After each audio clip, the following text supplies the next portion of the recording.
에스겔 36장 1절부터 15절까지 말씀입니다.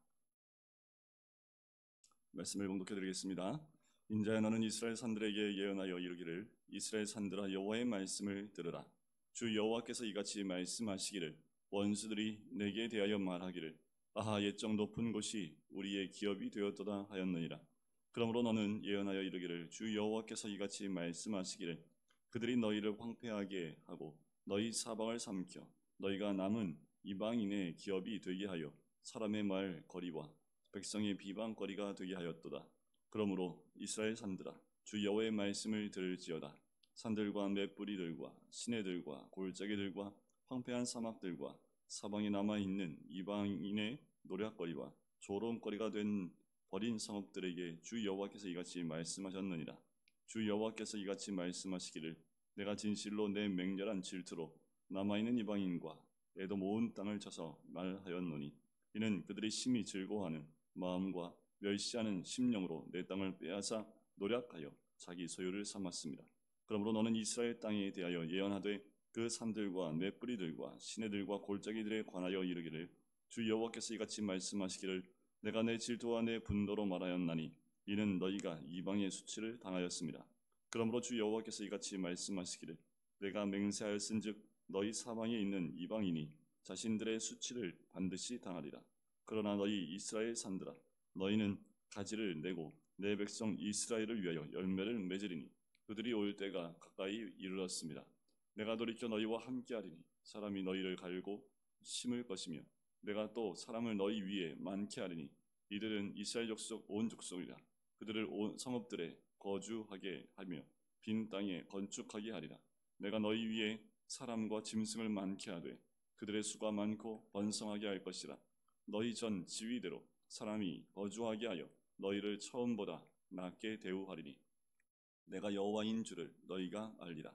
내가 사람을 너희 위에 다니게 하리니 그들은 내 백성 이스라엘이라. 그들은 너를 얻고 너는 그 기업이 되어 다시는 그들이 자식들을 잃어버리지 않게 하리라. 주 여호와께서 이같이 말씀하셨느니라. 그들이 너희에게 이르기를, 너는 사람을 삼키는 자요 내 나라 백성을 제거한 자라 하거니와, 내가 다시는 사람을 삼키지 아니하며 다시는 내 나라 백성을 제거하지 아니하리라. 주 여호와의 말씀이니라. 내가 또 너를 여러 나라의 수치를 듣지 아니하게 하며 만민의 비방을 다시 받지 아니하게 하며 내 나라 백성을 다시 넘어뜨리지 아니하게 하리라. 주 여호와의 말씀이니라 하셨다 하라. 아멘. 이 36장의 말씀은 이제 회복의 말씀으로 주시는 음성입니다. 첫 부분은 인자에게 이야기를 하지요. 이스라엘 백성의 땅에 대한 이야기를 합니다. 그것이 심판 가운데 있었고 그 모든 땅들이 이젠 이방인의 기업이 되고 백성들의 비방거리가 되었다라는 거지. 포로로 잡혀온 이스라엘 백성들이 1차와 2차를 통해서 포로로 잡혀왔습니다. 하지만 이들에겐 여전히 어떠한 마음이 있냐면, 하나님의 성전에 있는 예루살렘은 멸망하지 않을 것이다라는 거지. 하나님이 함께 하시는 그 예루살렘 성은 하나님의 성이기 때문에 절대로 무너지지 않겠다라는 그런 믿음이 있었습니다. 믿음은 좋지만 끝도 없는 믿음, 근거가 없는 믿음은 오히려 그것은 믿음이 아니라 허황된 것이 될 수 있습니다. 자, 믿음은 무엇이 중요하냐면, 믿음은 믿음에 근거한 모습이 나와야 합니다.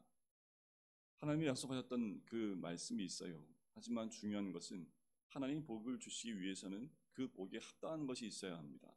이들이 말씀을 떠나지 않고 하나님을 떠나지 않고 하나님만 섬기고 말씀에 순종하면 하나님 복 주시겠다 말씀하셨지만, 그들이 하나님을 속히 떠나고 말씀에 순종하지 않으면 하나님이 오히려 복이 아니라 화를 임하게 하겠다라는 말씀이 이 율법을 주실 때부터 반복해서 주셨던 말씀입니다. 그런데 그 내용은 다 빠지고 그들에게 뭐만 남아요? 하나님 택한 백성이라는 겁니다. 야곱을 선택하셨고 또 이스라엘 선택하셨고, 하나님이 이 가나안 땅을 약속해 주셨기 때문에, 아브라함에게 주셨던 그 언약이 있기 때문에 자기들은 절대 망하지 않을 것이라는 그 믿음이지요. 하지만 그들의 삶은 이미 다 무너져 있었고 그들은 죄로 가득 차 있었습니다. 그들이 회개하고 돌이켰음에도 불구하고 회개하고 돌이키지 않습니다. 그들이 어떻게 해요? 말씀대로 하나님의 심판이 임할 수밖에 없는 거지. 하나님이 그냥 심판하시는 것이 아니라 계속적인 하나님의 음성을 들려줬습니다.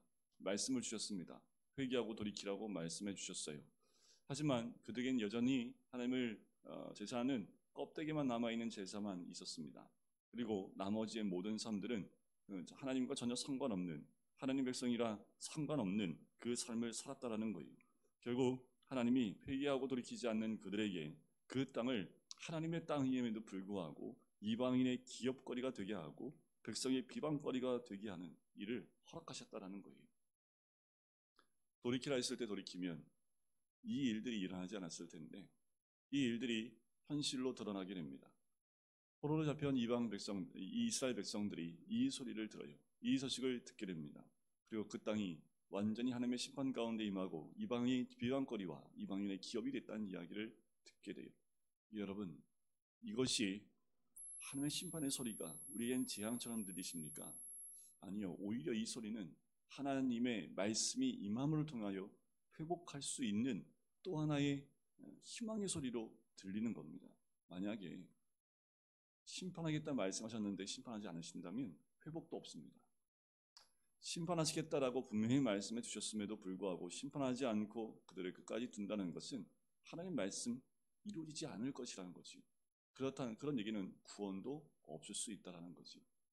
말씀대로 임하는 죄에 대한 하나님의 심판, 돌이키지 않는 것에 대한 심판이 임할 때에는 그 순간 힘들고 어려운 그 순간이 오지만 오히려 그 심판을 받는 그 사람에게는 희망이 될 수 있고 소망이 될 수 있습니다. 자, 그 심판이 임했을 때 그 땅을 기업으로 차지했던 이방인들이 어떻게 했는지가 4절부터 8절까지가 나옵니다. 어떻게 해요? 비방하기 시작을 합니다. 그 땅을 빼앗았다고 비방하고 멸시하고 그 심령으로 자기들이 이 이스라엘 땅을 다 차지했다고 이야기하고 있는 거예요. 하나님이 이 소리를 다 듣습니다. 그래서 뭐라고 말씀하십니까? 6절 끝에 보면 내가 내 질투와 내 분노로 말하였나니 이는 너희가 이방의 수치를 당하였습니다. 자, 이방의 수치를 당해요. 이방인들이 그 땅을 다 차지해버립니다. 그리고 하나님의 도성이라고 이야기했고 또 예루살렘은 견고한 성이기 때문에 그 어떤 것도 무너뜨리지 못하겠다 했던 그 땅이 완전히 폐허가 되어지고 사막이 되어지고 사람이 살 수 없을 정도의 땅이 되어지고 살 수 있는 모든 땅은 이방인들이 거주하면서 이 하나님 백성을 비방거리로 삼고 있는 거예요. 그래요. 이방의 수치를 당하게 했습니다. 하지만 7절 끝에 보면 너희 사방에 있는 이방인이 자신들의 수치를 반드시 당하겠다라는 거지. 그 모든 것을 수치와 멸시를 하는 이방인들이 오히려 너희도 그와 같은 수치를 반드시 당하겠다라고 얘기하고 있는 거예요. 우리가 이 말씀 가운데 꼭 알아야 될 것은 어떤 사람이 받는 그 어려움과 고난을 보며 이렇게 이방인들처럼 비방을 하면 안 되고 멸시도 하면 안 됩니다.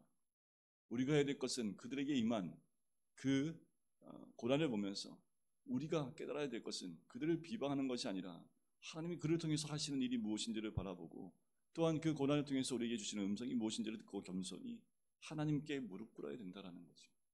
누군가에게 임한 그 고난을 보면서 비방거리로 삼는다면 그것을 이야기거리로 삼는다면 하나님이 그 소리를 들으신다라는 거예요.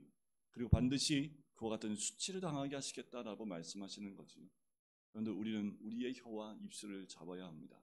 그리고 우리 주변에 일어나는 그 모든 고난과 하나님이 허락하신 그 어려움들을 바라보며 우리의 입술을 놀리는 것이 아니라 오히려 그들을 위해서 중보하며 기도하는 것이 우리의 모습이어야 될 줄 믿습니다.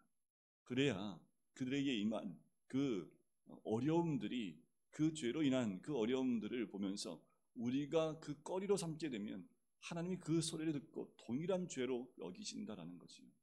하나님 한 영혼을 돌이키시기 위해서 하시는 모든 것들, 하나님 마음을 가지고 중보하는 것이 그 무엇보다 중요합니다. 우리가 연약한 자를 도와야 된다고 말씀을 드렸지요. 연약한 자를 사랑해야 된다 말씀을 드렸지요. 우리가 연약한 자를 돕고 또 사랑해야 될 이유가 여기에 있는 거지요. 우리 입술을 놀리는 것보다 더 중요한 것은 그들의 아픔들을 함께하며 또한 그렇게 하신 하나님의 뜻이 무엇인지를 분별하는 겁니다. 결국 하나님이 이스라엘을 회복시키겠다 말씀해요. 여러분, 고난은 끝이 없이 계속 오는 것 아닙니다. 때가 되면 돌이키는 거지. 하나님 백성의 큰 놀라운 복은 뭐냐 하면 돌이키면 회복하시겠다라는 겁니다. 돌이키면 하나님이 다시 돌이켜서 그 땅을 사람으로 충만한 땅으로 만들어 주시겠다라는 거예요. 이것이 하나님의 언약이며 말씀입니다. 이것은 이 이스라엘 백성이 이 에스겔을 봐서 처음으로 주신 말씀이 아니에요. 이미 율법 가운데 하나님 주신 말씀 가운데 누누이 말씀하시는 거지요. 회개하고 돌이키라는 거지. 회개하고 돌이키면 하나님이 다시 회복시켜 주시겠다는 메시지는 계속 반복적으로 주시는 거지. 우리가 해야 될 건 뭘까요? 고난과 아픔과 괴로움 가운데 우리가 해야 될 것은 나의 죄를 주님 앞에 자복하고 회개하는 겁니다. 그럼 회복은 누가 시켜요? 하나님이 하시는 거지. 환경은 누가 바꿔주세요? 하나님 바꿔주신다라는 거예요. 우리가 바꾸려고 아무리 노력한다고 해도 우리는 조금도 바꿀 수 없습니다. 아니 하나도 제대로 바꿔나갈 수 없는 그런 무능력하고 또 무지한 것이 우리의 모습입니다. 하지만 하나님만 의지하고 또 우리가 해야 될 것은 내 죄를 주님께 자복하고 다시 돌이켜 하나님만 섬기는 그 위치로 돌아오기만 하면 환경과 상황과 모든 것을 다시 회복시켜 주시는 것이 우리 하나님인 줄 믿습니다. 우리가 해야 될 건 뭐라고요? 하나님만 보는 겁니다. 하나님만 의지하는 겁니다. 그리고 내 안에 남아있는 죄된 모든 습성들을 다 제거하는 거지요. 그리고 회개하고 주님 앞에 돌아올 때에 하나님은 하나씩 하나씩 더 풍족함으로 채워주시는 하나님의 은혜를 누리게 됩니다. 이 일들을 반복하는 것이 아니라 교훈으로 삼아야지요. 그리고 다시 하나님을 멀리하거나 죄를 가까이 하는 일들을 이제는 금하고 오직 하나님 한 분만 섬기는 하나님의 사람이 되는 것, 그것이 우리가 선택하며 또한 우리가 가야 될 삶의 방향인 줄 믿습니다. 오늘도 우리에게 있는 어려움이 있다면 주님 앞에 무릎 꿇어야 됩니다. 그리고 주변에 있는 자들의 어려움 가운데 있는 자들이 있다면 그들을 향하여 혀를 차는 것이 아니라 오히려 그들의 아픔을 내 아픔을 여기고 주님 앞에 무릎 꿇고 그들을 위하여 중보할 때 하나님의 역사하심이 우리의 기도를 통해서 그들의 삶들을 변화시킬 줄 믿습니다. 우리의 관심은 현실이 아니라 영혼에 있어야 합니다. 그리고 하나님의 뜻에 있어야 되고 주의 말씀에 있어야 될 줄 믿습니다. 오늘도 주님과 동행하시는 이 하루가 되시기를 주님의 이름으로 간절히 축원드립니다. 기도하겠습니다. 사랑의 주님, 오늘도 주의 말씀을 통해서 하루를 보게 해주심을 감사합니다. 아버지 하나님 말씀에 순종치 아니하고 하나님 한 분만 섬기지 못할 때에 그 하나님의 아름다운 그 땅들이 결국 심판 가운데 남하게 가게 됨을 보게 됩니다. 아버지 하나님 그 모든 것을 보고 아버지의 비방하고 멸시했던 이방인들까지도 하나님이 죄 없다 하지 않으셨사오니 아버지 하나님 늘 겸손히 주의 음성에 귀를 기울이고 변하여 새 사람이 되어질 뿐만 아니라 오직 주님 한 분만 섬기는 주의 백성 될 수 있도록 늘 겸손히 내 죄를 주님께 자복하며 회개하고 돌이키는 우리가 될 수 있도록 축복하여 주시옵소서. 감사드리며 예수 그리스도의 이름으로 기도드립니다. 아멘.